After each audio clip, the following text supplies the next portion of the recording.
Hey everyone, today we're going to talk about the invisible forces that are, constantly shaping our daily interactions.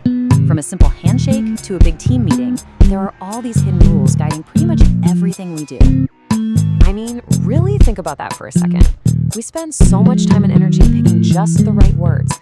But what if our bodies, the physical space around us, and just the vibe of the group we're in are all screaming something completely different? Okay, let's get into it. So first up, let's explore the powerful, unspoken messages we're constantly broadcasting with our bodies. And this goes way beyond just, good or bad posture. It's a whole secret language that honestly often says way more than our words ever could. And this gets to a really fundamental truth about how we connect with each other. We instinctively see body language as this honest, unfiltered broadcast of how someone really feels. In a way, it's like the original lie detector. So how does this language actually work? Well, it plays about 5 key roles. Sometimes it just repeats what we say, like when you point while giving directions.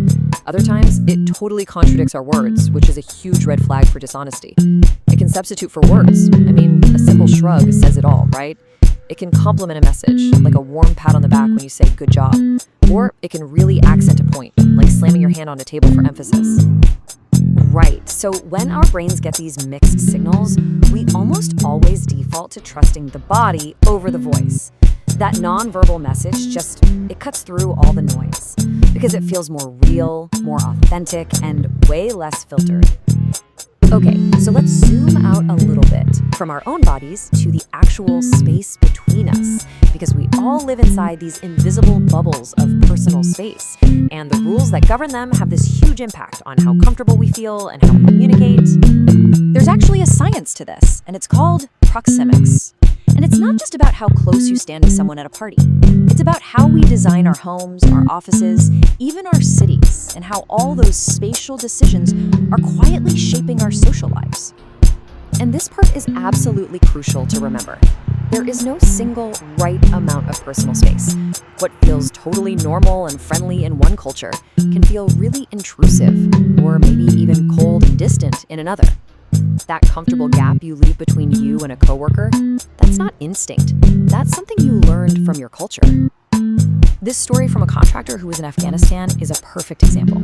What one person saw as just a normal, friendly way to connect, the other person, Patrick, experienced as a really surprising invasion of his personal space.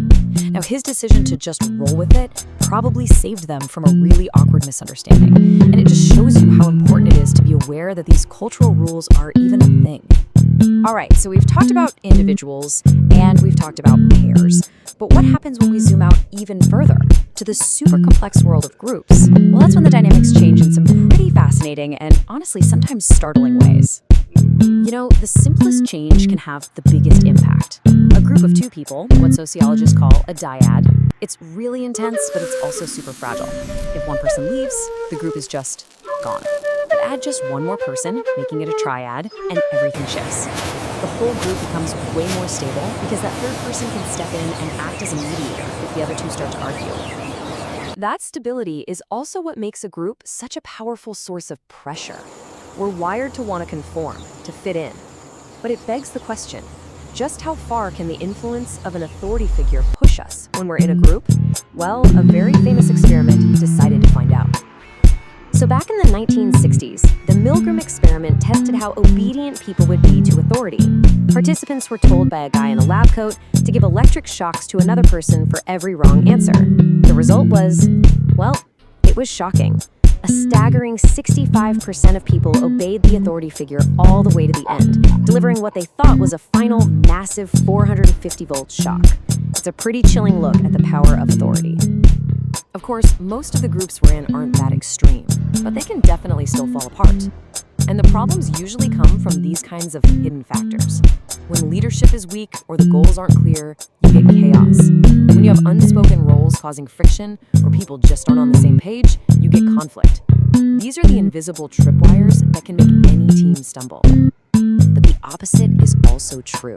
This quote shows how powerful intentional leadership can be.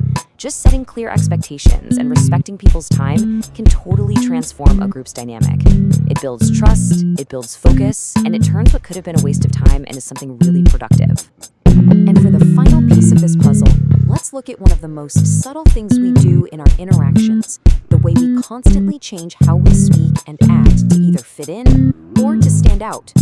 This whole idea is explained by something called communication accommodation theory. It sounds fancy, but the idea is actually pretty simple. It's that in any conversation, our brains are making these tiny, subconscious calculations about social distance, and we adjust how we talk, our accent, our word choice, even how fast we speak to match. And we mostly do this in two main ways. We converge, which is when we shift our speech to be more like the other person. We do this when we want to fit in, get their approval. Or we can diverge, where we intentionally make the differences in our speech more obvious. We might do this to show we don't like someone, or maybe just to create some professional distance, like a doctor using very specific medical terms with a patient. So when you put it all together, you realize communication is never ever just about the words. It's this whole body, multi-channel performance. The tilt of a head, the distance between two chairs, the unspoken power dynamic in a room, that tiny shift in an accent. It's all part of this incredibly complex, unspoken dance we're doing with each other all day, every day. These rules are so powerful precisely because they're usually invisible. But now you see them. You can't really unsee these hidden layers of human connection. So that leaves a pretty interesting question, doesn't it?